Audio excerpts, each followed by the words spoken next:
मित्रा जी, very good morning. ओ sorry, very good evening.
प्रकाश, प्रवीण शांगवान, नमस्कार। Hello Mohit, good evening.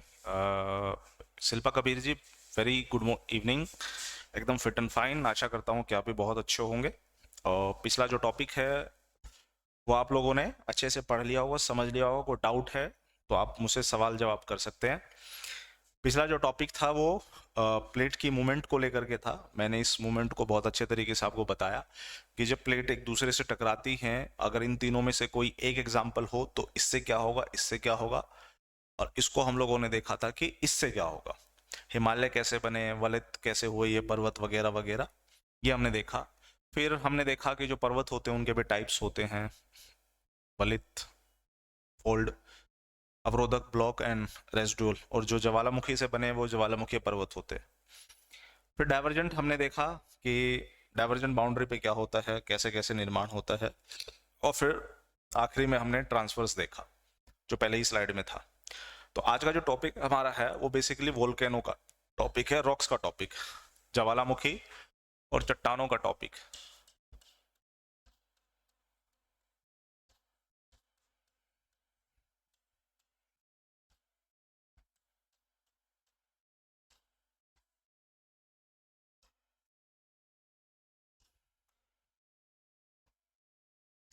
Volcanoes and rocks.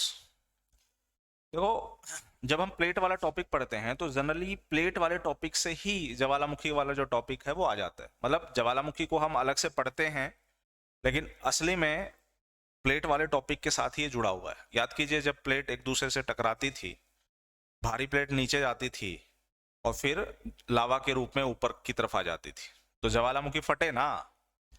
पिछला topic में देखा कि जब प्लेट एक दूसरे से जुड़ी हुई है, जब ये टूटेगी, क्यों टूटेगी? क्योंकि नीचे से जो लावा है इसको ब्रेक कर देगा।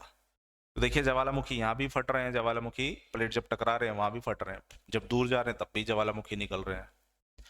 तो इसका मतलब ज्वालामुखी का टॉपिक है वो, प्लेट वाला टॉपिक के साथ ही जुड़ा हुआ है ज्वालामुखी, इसको अलग से पढ़ने की जरूरत नहीं है, लेकिन डिटेल में करने के लिए अलग से पढ़ लेते हैं। सर, ये एक ज्वालामुखी एक पर्वत, और ज्वालामुखी पर्वत के अंदर ये वो हिस्सा है जिस हिस्से से मैग्मा ऊपर की तरफ प्रेशर से आता है।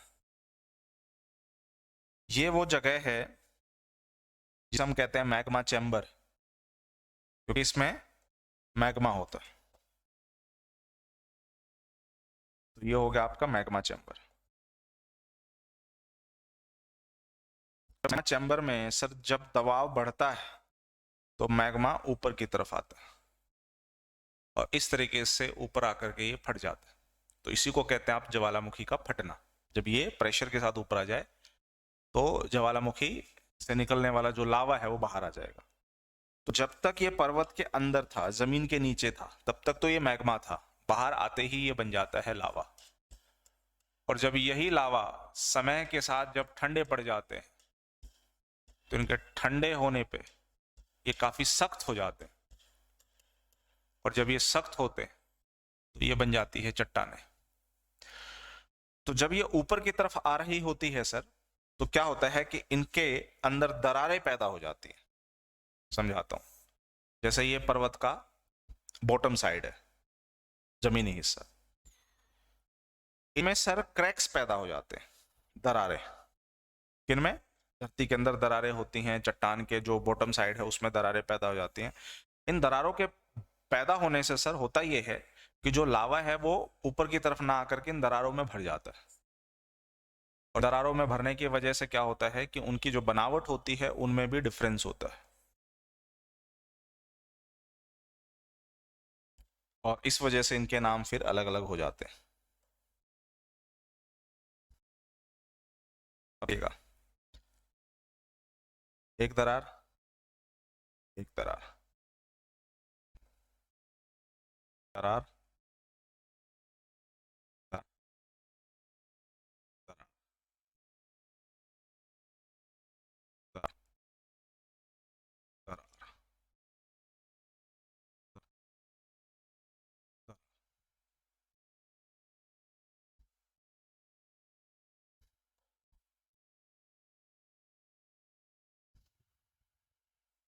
ठीक है, तो ये क्रैक्स हैं। अगर सर ये दरारें हैं तो एक बात साफ है कि जो लावा, जो मैग्मा ऊपर की तरफ आ रहा है, तो इन दरारों में फंस जाते हैं मैग्मा। बोलो हाँ या ना? हाँ सर, ये मैग्मा यहाँ पर फंसा हुआ है, ये मैग्मा यहाँ पर फंसा हुआ है, ये मैग्मा यहाँ पे फंसा हुआ है, ये मैग्मा यहाँ फंसा हुआ है, ये मैग्मा यहाँ फंसा हुआ है, ये मैग्मा कई बार ऐसे फंसे हैं और कई बार ऐसे, तो कई बार ये साइड से बाहर आया था। अब यहाँ अगर आपको आकृति दिख रही है सर, 1 2 3 4 5 6 और 7, तो मैग्मा चैम्बर में से जब दबाव बनेगा तो सर ऊपर वाला जो हिस्सा है वो टूट जाएगा, और उसके टूटने से ये पूरा का पूरा मैग्मा जमीन पे आ जाएगा। जब जमीन पे आएगा तो उसी को हम कहते हैं ज्वालामुखी का फटना। जो बिल्कुल आग की तरह धधकता हुआ लिक्विड जो बाहर आता है उसको सर हम लावा के नाम से जानते हैं। वो लावा यहाँ ठंडा होगा, ठंडा होकर के चट्टान बनेगी। अब आप समझिएगा, ज्वालामुखी के साथ साथ चट्टाने साथ साथ में आ गई कि नहीं आ गई? आ गई सर। एक बात बताओ बच्चे, अगर ये लावा है और अंदर की तरफ जो ये लावा है, ये वाले हिस्से जो लाल लाल दिख रहे हैं ये भी तो लावा ही है ना, मैग्मा कह लो, क्योंकि इनसाइड माउंटेन ये मैग्मा होते हैं। अब बेटा ये जो पहला पार्ट है और ये जो सबसे आखिरी वाला पार्ट है, इन दोनों में कौन सा लावा जल्दी ठंडा होगा? सोचो। अब आप कहोगे कि सर जो ऊपर वाला लावा है वो बहुत जल्दी ठंडा होगा, क्यों? क्योंकि वो पृथ्वी के ऊपर आ गया है। पृथ्वी के ऊपर तापमान जो है वो कम होगा कंपैरेटिवली नीचे के, तो कम होने से ये जल्दी ठंडा होगा, जल्दी ठंडा होने से ही चट्टान बनेगी। तो बेटा एक तो जल्दी ठंडा होने से चट्टानें बन गई, और यहाँ जो लावा जमा हुआ ये जल्दी ठंडा होगा क्या? नहीं सर, इसको समय लगेगा ठंडा होने में। तो इसका मतलब ये है कि जब वो ठंडा हो जाएगा समय के साथ तो वो भी चट्टान बन जाएगा। हाँ सर। तो बेटा इस चट्टान में और इस चट्टान में फिर क्या फर्क होगा? सर इनकी बनावट में फर्क होगा, इनके जो संरचना होगी उनमें फर्क होगा, किसी में खुरदरापन ज्यादा होगा, किसी में कम होगा। ऊपर वाले जो चट्टान होते हैं उनमें खुरदरापन ज्यादा होगा या कम होगा? सोचो। जो चट्टानें ऊपर की तरफ बनेंगी, जल्दी ठंडा हो गई, जल्दी ठंडा होगी तो उनमें खुरदरापन बहुत कम होगा, क्रिस्टल्स नहीं बन पाते हैं बच्चे। लेकिन जो नीचे की तरफ जो चट्टानें होंगी इनमें समय के साथ धीरे धीरे ठंडा होने से इनमें क्या होते हैं? क्रिस्टल्स बनते हैं। साधारण शब्दों में समझाऊं तो खुरदरापन इनमें ज्यादा आता है। तो वो चट्टानें जिनमें ज्यादा खुरदरापन है वो नीचे मिलेंगी, और वो चट्टानें जो ऊपर बनी उनमें खुरदरापन कम होता है। तो ये एक बेसिक डिफरेंस होता है इन चट्टानों में। फिर अब जैसे कि हमें पता होता है कि बेटा ग्रेनाइट होते हैं, संगमरमर होते हैं। तो संगमरमर भी अलग अलग तरह के होते हैं, ग्रेनाइट भी अलग अलग तरह के होते हैं। घरों में जो हम पत्थर लगाते हैं वो ग्रेनाइट के ही तो लगाते हैं, तो अलग अलग होते हैं कि नहीं होते? बिल्कुल होते हैं सर। तो बेटा वो अलग अलग क्यों हुए? वो ग्रेनाइट अलग अलग क्यों हुए? क्योंकि नीचे की तरफ अलग अलग प्रेशर की वजह से और अलग अलग टेम्परेचर की वजह से, टेम्परेचर तो चलो सेम होगा लेकिन उसके बनने में जो समय लगेगा और जो प्रेशर लगेगा उसकी वजह से उनकी कंपोजिशन में फर्क हो जाता है। तो इसलिए आपको ग्रेनाइट अलग अलग दिखेंगे, संगमरमर अलग अलग दिखेंगे, है ना? ये है क्या? ये पत्थर ही है, ये चट्टाने ही हैं। जी सर, समझ में आ गया। अब ये जो ज्वालामुखी फट रहे हैं, ज्वालामुखी के फटने से जो चट्टाने बनती हैं, पहले चट्टान पढ़ेंगे हम।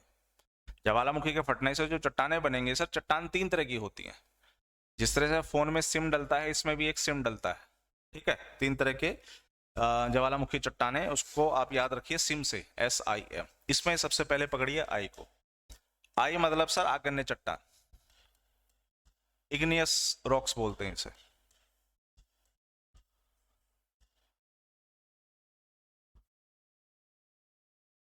आई मतलब इग्नियस रॉक्स, आग्नेय चट्टान। आग्नेय क्यों कहते हैं? बेटा लावा कैसा दिखेगा? आग की तरह ही तो धधकता हुआ दिखेगा ना, तो बस आग की तरह दिख रहा है इसलिए इसे आग्नेय चट्टान कहते हैं इंग्लिश, हिंदी में। और इंग्लिश में इग्नाइटेड, इग्नाइट मतलब हीट, आग मतलब वही है। आग्नेय चट्टानें कितने तरह की दिखेंगी यहाँ पे? सब 2 तरह की आग्नेय चट्टानें दिख रही हैं हमें। कौन कौन से बच्चे? सर एक तो वो आग्नेय चट्टानें जो इस ज्वालामुखी के फटने से बाहर आया, तो उसको हम लोग कहते हैं भारी आग्नेय चट्टान। और एक वो चट्टानें सर जो 1 से लेकर के 7 तक इस चट्टान, इस पर्वत के अंदर ही थे। इस ज्वालामुखी पर्वत के अंदर ही जब धीरे धीरे होकर के ठंडे बनेंगे और अलग अलग आकृति बनेगी तो उसको हम कहेंगे आंतरिक आग्नेय चट्टान। और सर आंतरिक आग्नेय चट्टान भी 2 किस्म की है। एक वो, ये देखो, 1 से लेकर के 7 तक जो है वो इस पर्वत के अंदर ही तो है। तो जो सबसे नीचे है ये 1 नंबर वाला, इसको तो कहते हैं सर पातालीय आग्नेय चट्टान। इंग्लिश माध्यम इसी को आप लोग प्लूटोनिक भी बोलोगे। सर ये जो 2 से लेकर के 7 तक है, बहुत गहरे नहीं है लेकिन चट्टान के बाहर भी नहीं, सॉरी इस पर्वत के बाहर भी नहीं है। तो बहुत गहरे नहीं है, पर्वत के बाहर नहीं है, वो कहाँ है? बीच में है। तो इसलिए मध्यवर्ती चट्टान, जो मध्य में ही है। इंग्लिश में माध्यम हाइपोबेसल्स, ठीक है। तो सर ये जो सबसे गहरे हैं, ये जो 1 नंबर मुझे दिख रहा है, इसको मैं कहता हूं ग्रेनाइट।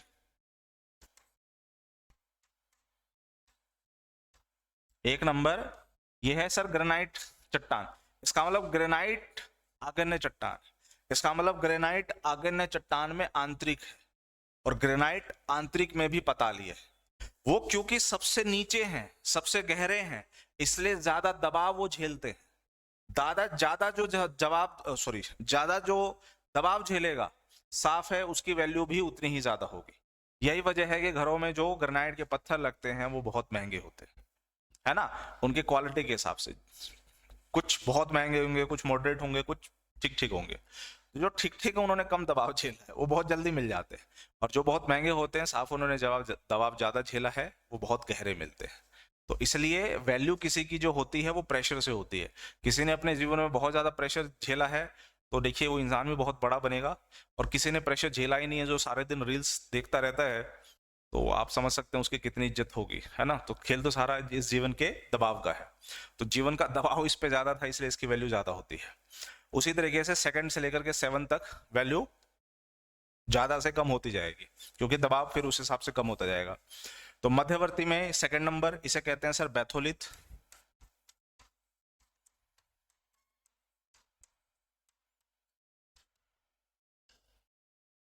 बैथोलिथ ये सेकंड नंबर है। थर्ड नंबर पे जो है सर, इसे कहते हैं हम लोग लेकोलिथ।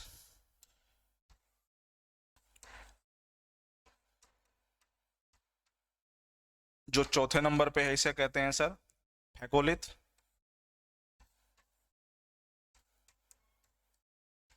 जो पांचवें नंबर पे है सर, इसे कहते हैं हम लोग लोपोलिथ। जो छठे नंबर पे है सर, इसको कहते हैं हम सिल। और जो सातवें नंबर पे उसे हम कहते हैं डाइक। तो ये 1 से लेकर के 7 नंबर आपके हो गए। तो ये हो गए सारे के सारे आंतरिक चट्टाने, आंतरिक आग्नेय चट्टाने। और ये जो आंतरिक आग्नेय चट्टाने, सॉरी, ये जो आग्नेय चट्टान है, ये इस पृथ्वी पे सबसे पहले बने थे, इसलिए इनको प्राथमिक चट्टाने भी बोलते हैं। सबसे पहले इस पृथ्वी पे जो चट्टाने बनी वो यही थी, इसलिए इनको हम प्राथमिक चट्टाने कहेंगे, प्राइमरी रॉक्स। सर इनमें तापमान इतना ज्यादा होता है कि कोई भी जीवाश्म इसमें बच ही नहीं पाएगा। मान के चलो कि कोई जानवर है, वो मर गया। अब अगर आग्नेय चट्टान आई, मतलब आग्नेय चट्टान अगर बनी, तो कैसे बनी सर? जो लावा होता है उसमें ठंडा होने से बनती है। तो सोचिए लावा का तापमान कितना होता है सर, 1000 डिग्री सेल्सियस से ज्यादा। तो आप सोचिए कि अगर किसी जानवर की हड्डी वहां होगी तो 1000 डिग्री सेल्सियस पे जानवर की हड्डी बचेगी नहीं। इसलिए सर कोई जीवाश्म नहीं मिलता है इसमें, ज्यादा तापमान की वजह से इनमें जीवाश्म नहीं होते।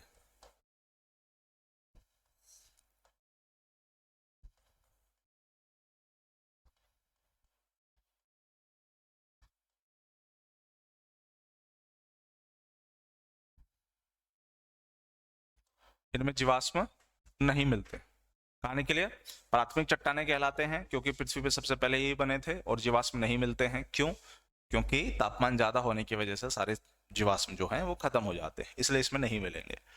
और जो बाहरी चट्टाने हुई, जो लावा ऊपर की तरफ आया, तो उस बाहरी चट्टान से जो सर चट्टाने बनेंगी, उसमें सबसे पहले जो होगा वो होगा बेसॉल्ट।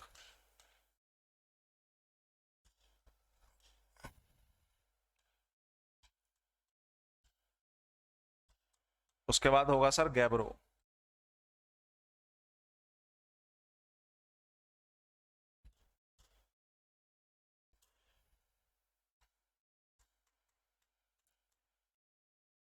उसके बाद होगा सर डोलाइट।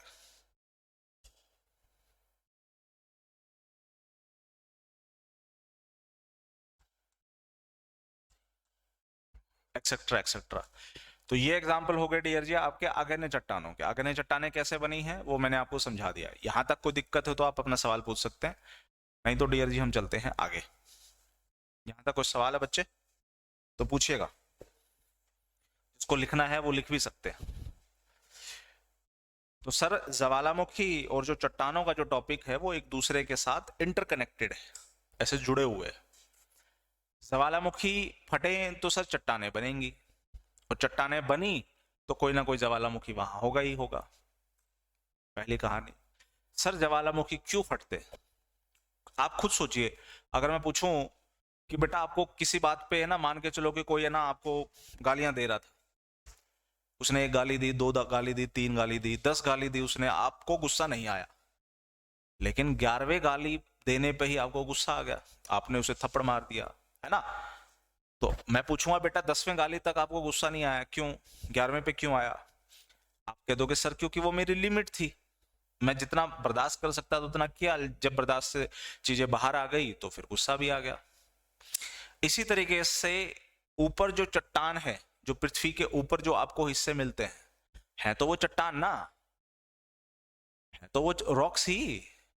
हाँ, तो बच्चे अगर नीचे की तरफ से ये मैग्मा ऊपर की तरफ अगर प्रेशर लगा रहा है और वो चट्टान फट नहीं रहे, तो भूकंप आपको वहां देखने को मिलेंगे। समझिएगा इस बात को कि नीचे से जब मैग्मा ऊपर वाले चट्टान को जब प्रेशर कर रहा होता है और वो चट्टान टूटे नहीं है, फटे नहीं है, कमजोर नहीं है वो चट्टान, तो सर नीचे वाला मैग्मा सिर्फ ऊपर वाले हिस्से को क्या करेगा, पुश करेगा, धक्का देगा। और जब वो सर धक्का मिल रहा है तो भूकंप आएंगे। लेकिन अगर नीचे से लगने वाला दबाव बहुत ज्यादा है और ऊपर वाली जो चट्टान है अगर वो दबाव की वजह से टूट जाता है, तो जो मैग्मा है वो प्रेशर के साथ ऊपर आ जाएगा। और जैसे ही प्रेशर के साथ ऊपर आएगा बच्चे, तो आप कहेंगे ज्वालामुखी सर यहाँ पर फट रहे हैं। तो इसका मतलब है कि जब तक वो चट्टान नहीं टूटती, तब तक तो भूकंप आएंगे। चट्टान टूट गई तो ज्वालामुखी आ गया। तो इसका मतलब है भूकंप और ज्वालामुखी इंटरकनेक्टेड है बेटा, एक दूसरे से कनेक्टेड है। यानी ज्वालामुखी के फटने से भूकंप आ सकते हैं और भूकंप के आने से भी ज्वालामुखी फट सकते हैं। समझ में आई कहानी? शिल्पा कबीर जी सर ये 12th में पढ़े हैं मैंने, तो बहुत अच्छी बात है डियर शिल्पा। एनसीईआरटी जब हम फॉलो करते हैं या हमने पढ़ा हुआ है तो उससे बहुत सारी चीजें तो हमारी वहीं क्लियर हो जाती है, तो मतलब फिर हमें ज्यादा एक्स्ट्रा एफर्ट लगाने की जरूरत नहीं है इस मामले में। तो शिल्पा आपके केस में ना ज्यादा एफर्ट आपको नहीं लगाने पड़ेंगे। तो ये तो बात होगी आपके आगे चट्टान की, लेकिन चट्टान तो 3 तरह की है ना। अभी तो मैंने सिर्फ सिम में एस की आई की बात की है, अब बात करते हैं एस की। एस मतलब सेडिमेंट्री रॉक्स। सेडिमेंट्री रॉक्स मतलब अवसादी चट्टान, हिंदी में जब उसे ट्रांसलेट करेंगे। तो नेक्स्ट पे आ गए हम लोग कहां, अवसादी चट्टानों पे।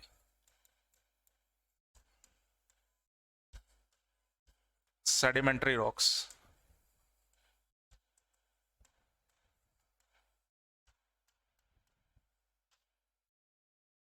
सर सबसे पहली चीज, ये इस पृथ्वी पे दूसरे नंबर पे बने प्राथमिक चट्टान के बाद, इसलिए इनको हम सेकेंडरी रॉक्स कह देते हैं, द्वितीयक क्रम की चट्टानें बोल देते हैं। सर इन चट्टानों में आगन्य चट्टानों की तरह तापमान नहीं होता है, इसलिए इनमें जो जीव जंतु हैं वो पाए जाते हैं। और जीव जंतु पाए जाते हैं इसका मतलब है जीवाश्म पाए जाते हैं।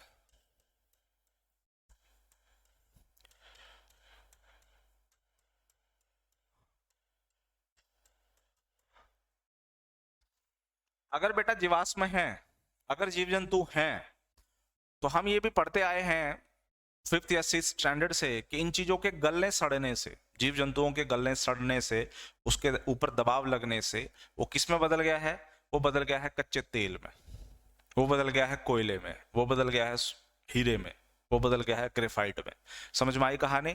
तो ये चीजें जो हैं जिसे हम अवसादी चट्टान कहते हैं, उन अवसादी चट्टानों में जीवाश्म मिल रहे हैं, इसलिए यहीं पे आपको कोयला मिलेगा, इसलिए इन्हीं चट्टानों में आपको तेल भी मिलेगा। तो अगर आपको तेल चाहिए, कोयला चाहिए, हीरा चाहिए, तो कभी भी आप आगन्य चट्टान के अंदर नहीं जाएंगे। अगर आपको पता चल गया कि ये चट्टान आगन्य चट्टान है, तो वहां पर आपको कभी भी कोई भी जीवाश्म से रिलेटेड मिनरल्स, खनिज लवण नहीं मिलेंगे। खनिज लवण मिलने के लिए आपके पास जीवाश्म का होना जरूरी है, जो कि इनमें कभी नहीं आएगा। क्यों? क्योंकि तापमान ही इतना ज्यादा होता है कि खनिज लवण अगर कोई है तो वो सर डिस्ट्रॉय हो जाते हैं। समझ में आई कहानी? तो खनिज लवण ज्यादा होने की वजह से, जीवाश्म ज्यादा होने की वजह से खनिज लवण इन्हीं चट्टानों में मिलते हैं। जीवाश्म मिलते हैं मतलब खनिज लवण मिलते हैं। आगे बढ़िए सर, ये वो चट्टानें हैं जिनमें आपको सतरीय विस्तार देखने को मिलेगा, यानी स्ट्रेटिफाइड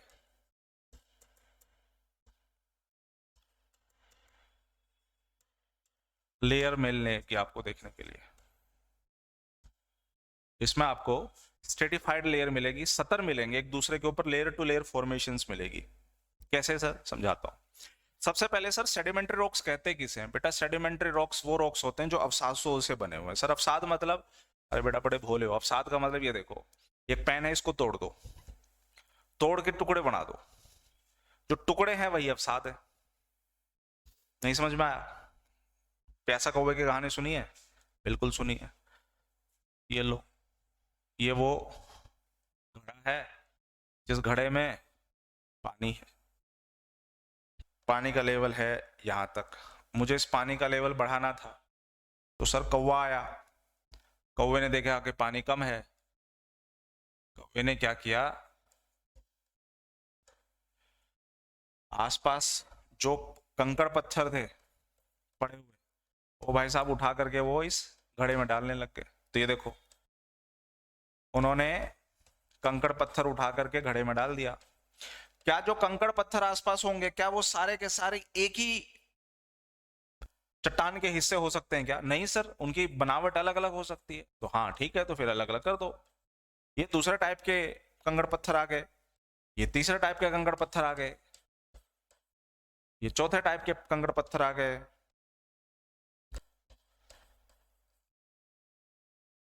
ये सर पांचवें टाइप के कंकड़ पत्थर आ गए, और फिर सर आखिरी में छठे टाइप के कंकड़ पत्थर आ गए।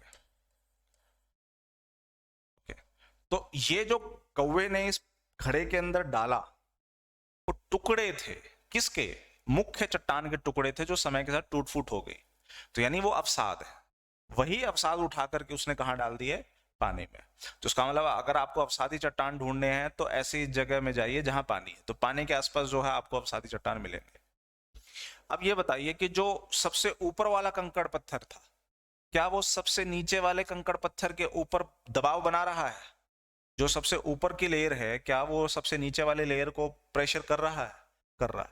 तो अगर दबाव बना, अगर वो दबाव बना, तो दबाव बनने की वजह से देखिए, ऊपर वाला हिस्सा बाकी सारे नीचे वाले हिस्से के ऊपर दबाव कर रहा है, ये नीले वाला हिस्सा बाकी नीचे के नीचे, ये उसके नीचे, ये उसके नीचे वाला प्रेशर, ये उसके नीचे वाला प्रेशर। तो इसका मतलब सबसे ज्यादा प्रेशर ये झेल रहा है, और मैंने कहा जो सबसे ज्यादा प्रेशर झेलेगा उसी की कीमत होगी।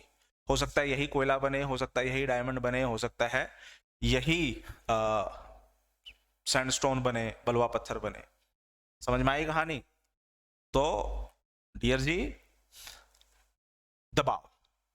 तो एक बात बताइए बच्चे, जब ये कंकड़ पत्थर डाल रहा था, तो मान के चलिए कि इस घड़े में एक मछली थी, ठीक है?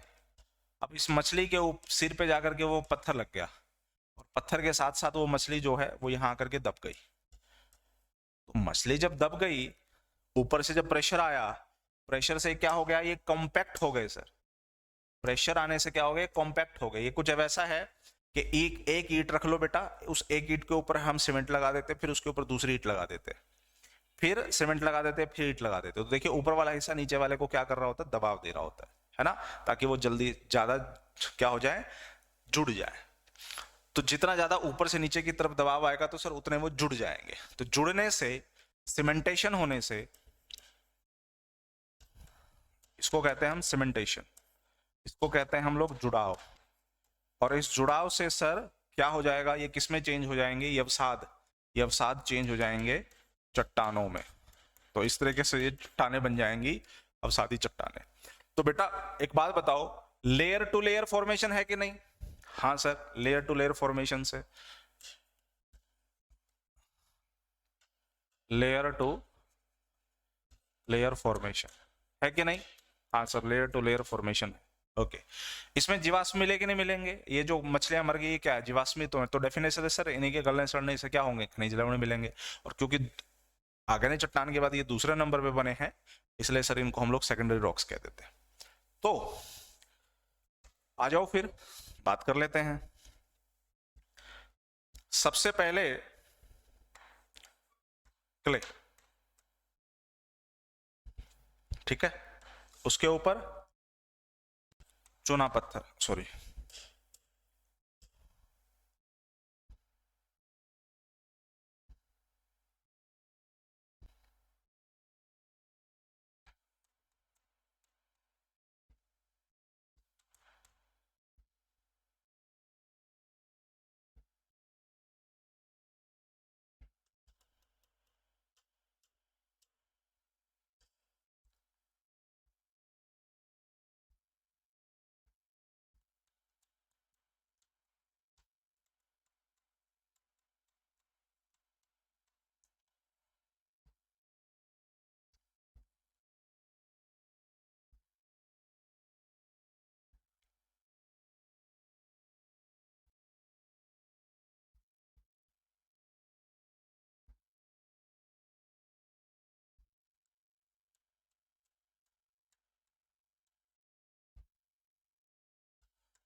ये जो मैंने लिखे हैं सारे के सारे एग्जाम्पल हैं अवसादी चट्टान के, और मैंने लिखे कैसे हैं देखो, layer to layer, layer to layer, layer to layer लिखे।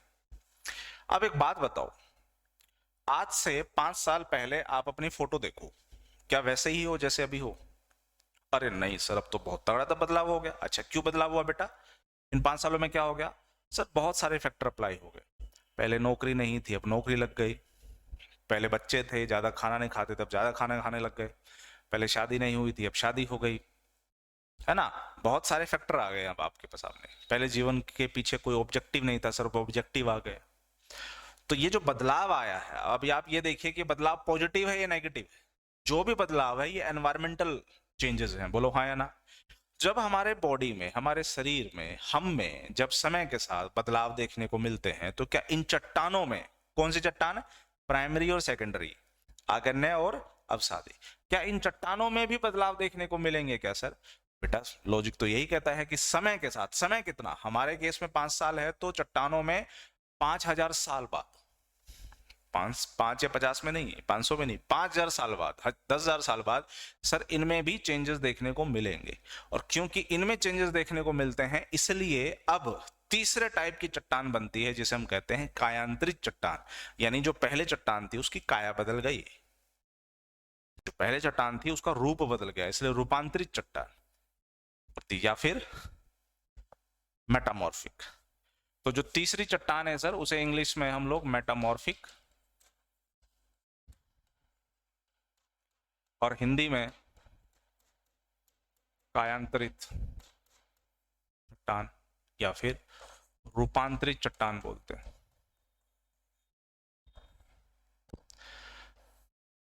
तो सर जैसे कि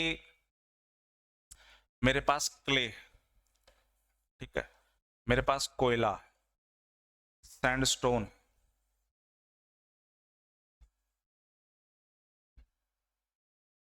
कॉन्ग्लोमरेट,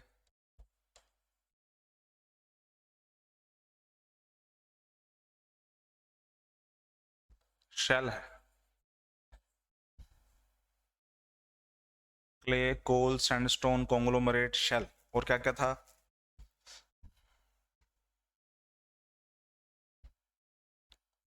लाइमस्टोन, चूना पत्थर। बस। तो ये सारे के सारे उदाहरण किसके हैं? सेडिमेंट्री रॉक्स के, अवसादी चट्टानों के।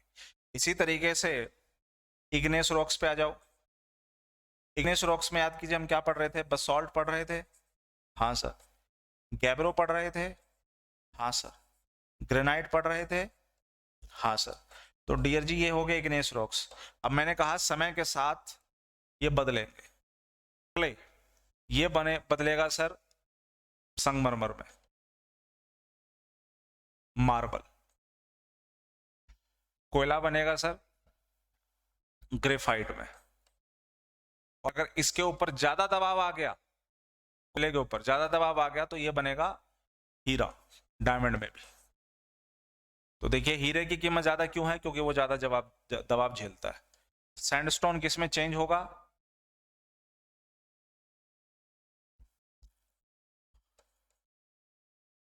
क्वार्जाइट में। कॉन्ग्लोमरेट किस में चेंज होगा? क्वार्जाइट में। सेल किस में बदलेगा? सिस्ट में। सर अगर सिस्ट पे ज्यादा दबाव लग गया तो वो चेंज हो जाता है स्लेट में।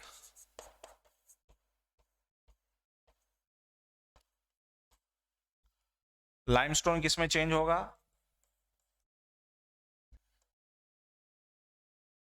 संगमरमर में। इसी तरह से बसॉल्ट किस में चेंज होगा?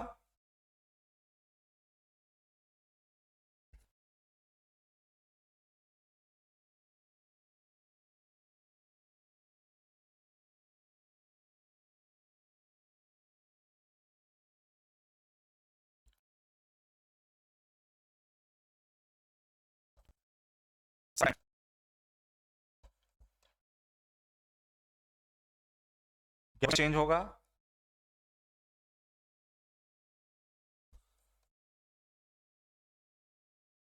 एम्फीबोलाइट में।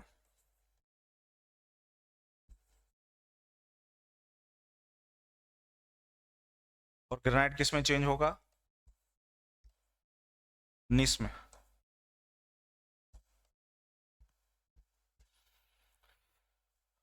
तो ये कहानी है डियर जी किसकी? कायांतरित और रूपांतरित चट्टानों की। बहुत ज्यादा चांसेस हैं कि आपसे जो सवाल किए जाएंगे वो कायांतरित और रूपांतरित चट्टाने से पूछे जाए। मैच इन द फॉलोइंग होता है, नाम दे देंगे और पूछेंगे कि इससे कौन सी कायांतरित चट्टान बन रही है, तो फिर आपको वो फाइंड आउट करना है। तो यहां तक बच्चे किसी तरह की दिक्कत है तो बताइए।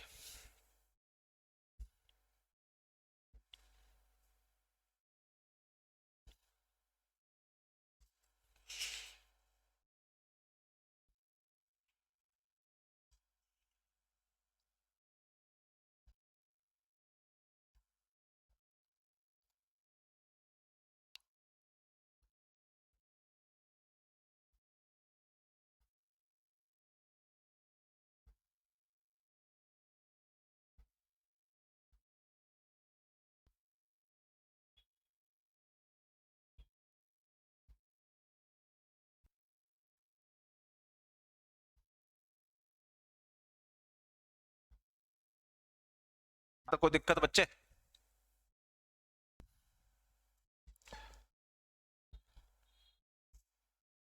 तो इसका मतलब है कि यहां से हमारा जो चट्टानों वाला टॉपिक है वो खत्म हो गया और हम चलेंगे अब ज्वालामुखी वाले टॉपिक पे, वोल्केनोस।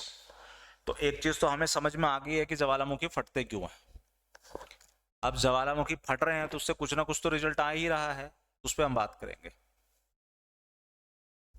कई बार आप देखेंगे कि कुछ ज्वालामुखी ऐसे होते हैं कि भाई फटते हैं तो बहुत दूर तक आवाज जाती है, और सर कई बार ज्वालामुखी ऐसे होते हैं फट जाते हैं, लोगों को पता भी नहीं चलता कि कोई ज्वालामुखी फटा भी है।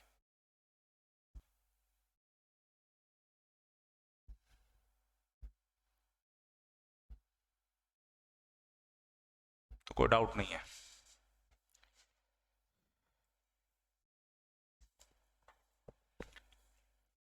तो सर अब हमारा जो टॉपिक चलेगा वो चलेगा ज्वालामुखी पे।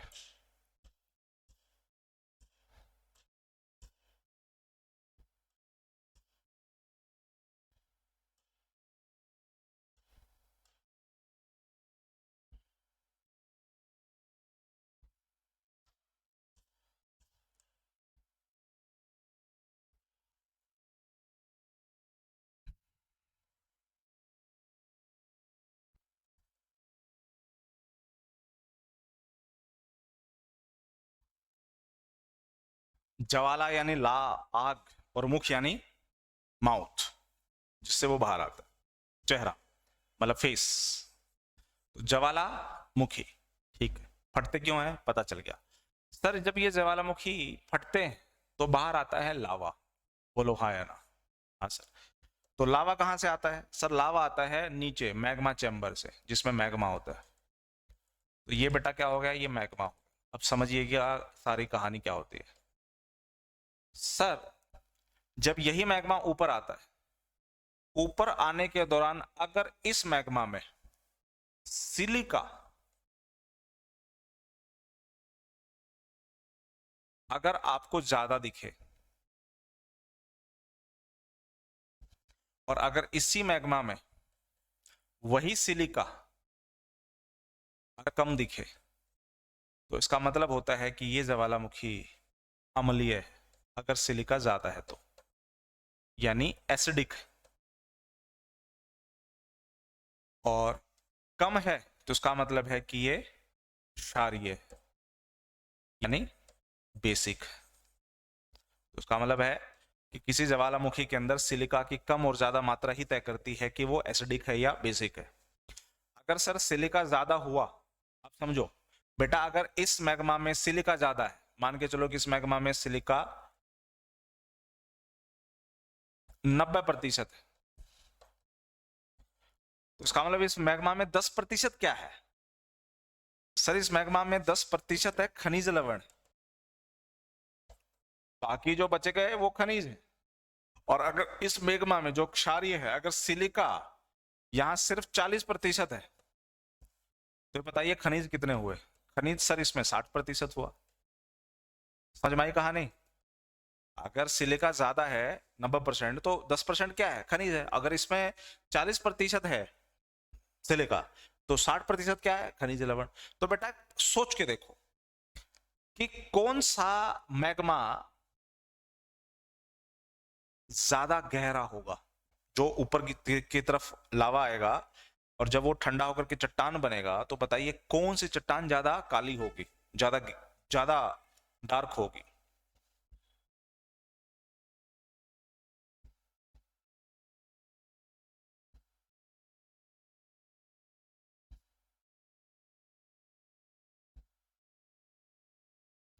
खनिज लवण जिसमें ज्यादा है वो ज्यादा आपको गहरे दिखेंगे। तो यानी खनिज अगर कम है तो वो हल्के रंग में दिखेंगे आपको,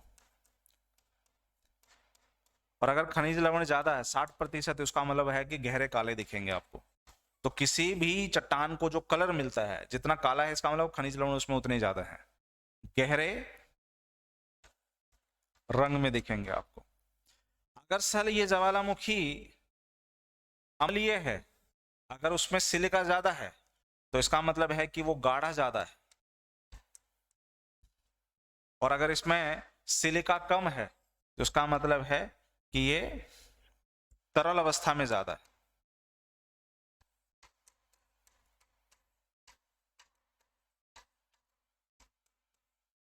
अगर सर ये ज्यादा गाढ़ा है, तो बाहर निकलने में उसे ज्यादा प्रेशर लगाना पड़ेगा। अगर ये ज्यादा गाढ़ा है तो बाहर निकलने में ज्यादा प्रेशर लगाएगा कि नहीं लगाएगा? बिल्कुल लगाएगा। और ज्यादा प्रेशर लगाएगा तो सर बहुत तेज फटेंगे। तो ऐसे ज्वालामुखी सबसे तेज फटते हैं।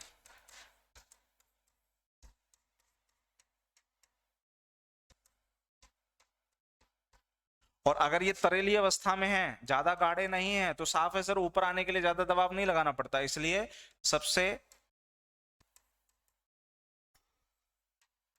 कम गति से फटते हैं। तो इसका मतलब है कि ये फट रहे होते हैं, हो सकता है लोगों को पता भी ना चले। ओके, आगे बढ़ो। सर क्योंकि गाढ़ापन ज्यादा है, इसलिए जब ज्वालामुखी से लावा बाहर निकलेगा और अगर वो गाढ़ा है, तो सर वो बहुत ज्यादा दूर नहीं जा पाएगा लावा। बोलो हाँ या ना? गाढ़ा ज्यादा है तो बहुत तेज फट गए, तो जो लावा बाहर आया वो काफी दूर तक पहुंचेगा क्या? नहीं सर, वो बहुत गाढ़ा ज्यादा होने की वजह से बहुत कम दूरी तय करेगा। कम दूरी का मतलब है कि सर ये किनारे किनारे ही खड़े होने लग जाएंगे, जिसकी वजह से इनकी जो एरिया है, लावा के फैलने का जो दर है, लावा का फैलाव कम होगा।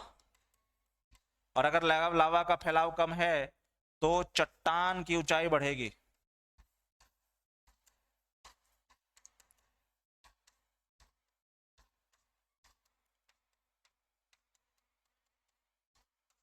लेकिन अगर ये तरेली अवस्था में है तो सीधी सी बात है कि ये काफी दूर तक फैलाव करेगी। तो उसका मतलब है कि यहां से जो लावा निकलेगा, उस लावा का फैलाव ज्यादा दूर तक होगा।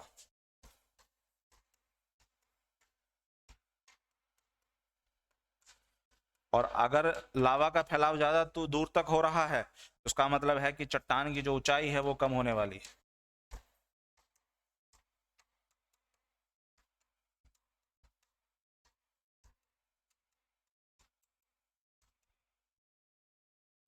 कहानी क्लियर?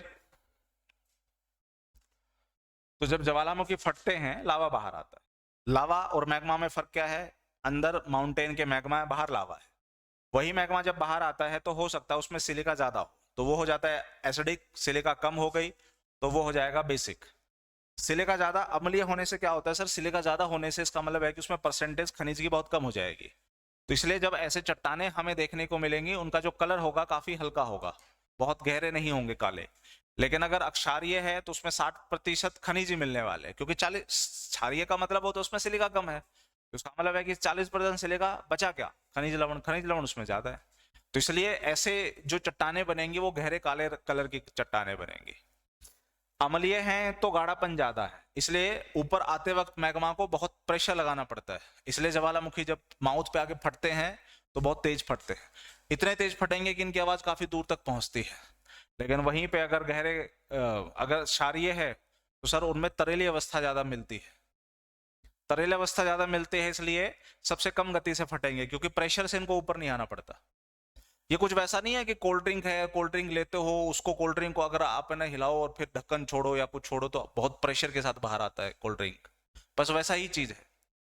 तो सबसे कम गति से फटेंगे, लावा जो बाहर आएगा तरल अवस्था होने की वजह से काफी दूर तक फैलेंगे, तरलीय अवस्था होने की वजह से काफी दूर तक फैलेंगे। तो अब देखो एक बात बताओ, ये ज्वालामुखी था, ठीक है, और तरलीय अवस्था है, तो ये लावा काफी दूर तक फैला, ये देखो काफी दूर तक फैला। तो ऐसे में इस फैलाव की वजह से इनकी जो आकृति है वो देखो कैसे हो गई, ये लावा है जो काफी दूर तक फैला और ये ज्वालामुखी है। तो देखो कैसी आकृति दिख रही है, ऐसे नहीं दिख रही जैसे शील्ड हो। जब तलवारबाजी करते थे हाथ में शील्ड होता है ना, तो शील्ड की शेप ऐसी ही होती है ना। तो इस टाइप के जो चट्टाने बनती है सर, उसको हम लोग शील्ड वोल्केनो के नाम से जानते हैं। ऐसे टाइप की जो चट्टाने होती हैं उनको हम लोग शील्ड वोल्केनो के नाम से जानते हैं, और इस टाइप की जो चट्टाने बनती हैं सर उनको हम लोग कंपोजिट चट्टान बोलते हैं, मिश्रित चट्टाने बोलते हैं। तो सर ये कंपोजिट हो जाएगा और वो शील्ड वोल्केनो हो जाएगा। तो इसका मतलब है कि गाढ़ेपन की वजह से, कम गाढ़ा और ज्यादा गाढ़ेपन की वजह से क्या होगा, इनकी जो आकृतियां हैं उनमें फर्क दिखेगा। ठीक है, यहां तक की कहानी बच्चे? जी सर। तो मैग्मा से ही आपके इस पॉइंट में काफी चीजें क्लियर हो गई। अब सर जो ज्वालामुखी फट गए, ये देखो ये ज्वालामुखी है और ये ज्वालामुखी फट गए, तो जो माउथ है, जो माउथ है जिससे ये मैग्मा बाहर आता है, इस माउथ को सर हम लोग कह देते हैं क्रेटर।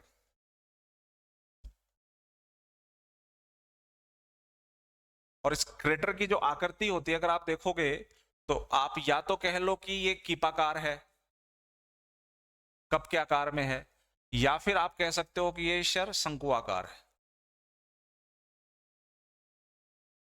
शंकु के आकार में। तो कप कैसे, ये देखो इसके माउथ देखो, ये कुछ ऐसा है ना, ये देखो बन गया कि नहीं बन गया कप। तो या तो आप कहोगे सर ये कप के आकार में है, शंकु के आकार में देखो कैसे,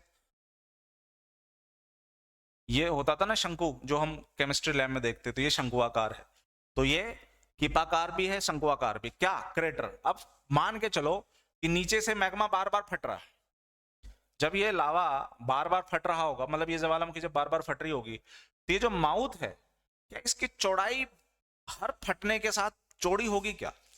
सोचो, अगर ये ज्वालामुखी बार बार फट रहे हैं तो जो उनका जो माउथ है जिसे हम क्रेटर कहते हैं, बार बार फटने से क्या माउथ की चौड़ाई ज्यादा होगी क्या?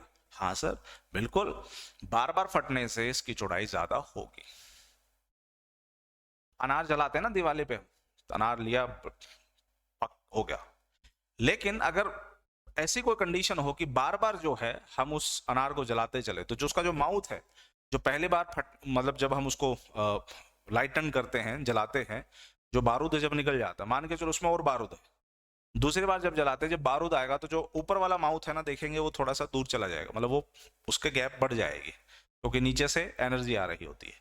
सेम यहाँ चीज है, बार बार जब ज्वालामुखी जब फटता है तो जो माउथ है सर उसकी चौड़ाई भी बढ़ जाती है, और अगर उसकी माउथ की चौड़ाई बढ़ गई बार बार फटने से, तो फिर वो क्रेटर नहीं रह जाता, फिर सर उसे हम कहते हैं कॉल्डेरा। तो क्रेटर और कॉल्डेरा में क्या डिफरेंस है सर? इनके सिर्फ साइज का फर्क है, कटोरी मतलब क्रेटर, तासला मतलब कॉल्डेरा, काम खत्म। कटोरी और उनके तासले के आते हैं, हालांकि एग्जाम्पल बड़ा वाहियात है लेकिन समझ में आ जाता है कि कटोरी सर ऐसे होती है ना, छोटी होती है, लेकिन वहीं पे तासला काफी बड़ा होता है ना, शेप वही होती है कटोरी या तसले की, लेकिन बस फर्क साइज का होता है। तो that is the difference between crater and caldera. Sir अब मुझे एक बात बताओ, क्या ये ज्वालामुखी एक दिन मर जाएगा? कैसा हो सकता है ज्वालामुखी मरेगा? ऐसे कैसे सर?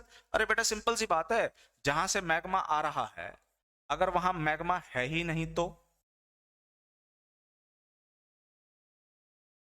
ऐसा होता है। हाँ, अगर मैग्मा नीचे है ही नहीं, मैग्मा खत्म, तो सर वो मैग्मा ऊपर की तरफ नहीं आ पाएगा, और अगर वो मैग्मा ऊपर की तरफ नहीं आ पाएगा तो इसका मतलब साफ है वो ज्वालामुखी मर गए। और ज्वालामुखी मर गए तो एक बात बताइए, जो बीच में जो मैग्मा फंसा हुआ था ये तो यहीं रहेगा ना? हाँ सर। तो इसका मतलब नीचे से कोई मैग्मा उसे दबाव नहीं डाल पाएगा, इसलिए वो फट नहीं पाएगा, और समय के साथ ये यहीं पे जम जाएंगे। इससे क्या होगा कि ये जो गर्दन है, ये तो उसका माउथ है, और ये जो गर्दन है, इस गर्दन में जो लावा फंसा है वो वहीं फंसा रह जाएगा।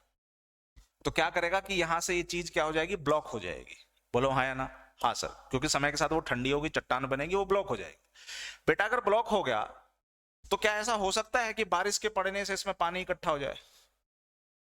अगर सर नीचे से ब्लॉक हो गया, बारिश के पड़ने से अगर इसमें पानी इकट्ठा हो गया, तो सर ऐसा हो सकता है कि एक दिन ये क्रेटर झील हो जाए। एक दिन ऐसा हो जाए क्रेटर झील हो जाए। लेकिन सर एक क्रेटर झील भारत में है जिसका नाम है लोनार। तो सर ये लोनार झील कैसे बना? जबकि ऐसा कहते हैं कि जब मैं अपने प्यारे भारत के बारे में बात करूं,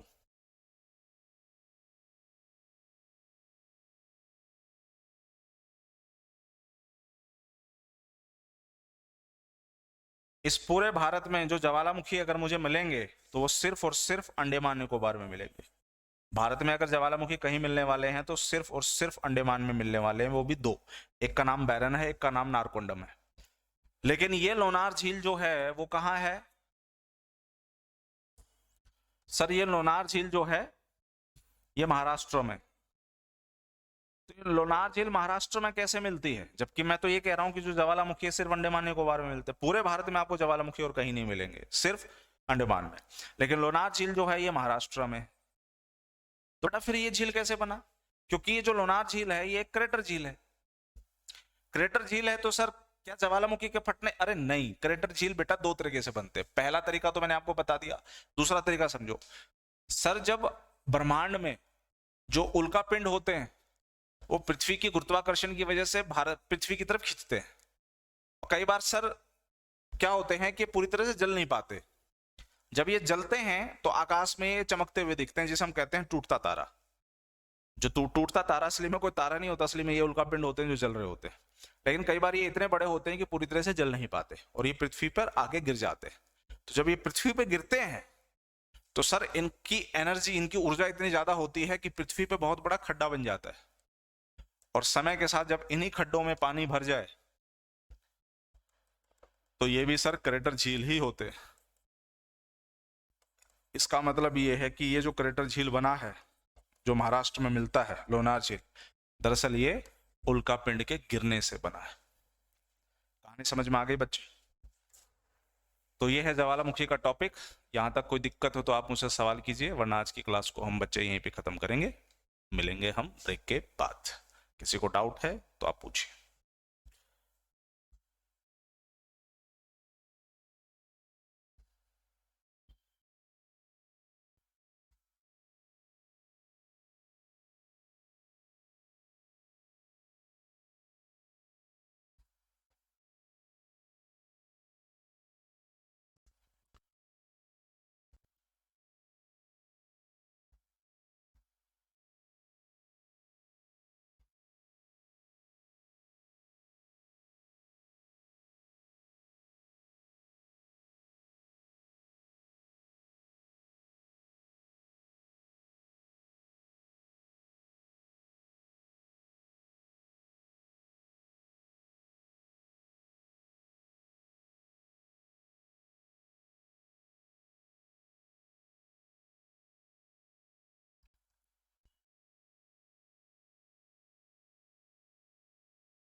चलो, किसी का डाउट नहीं है तो फिर मिलते हैं।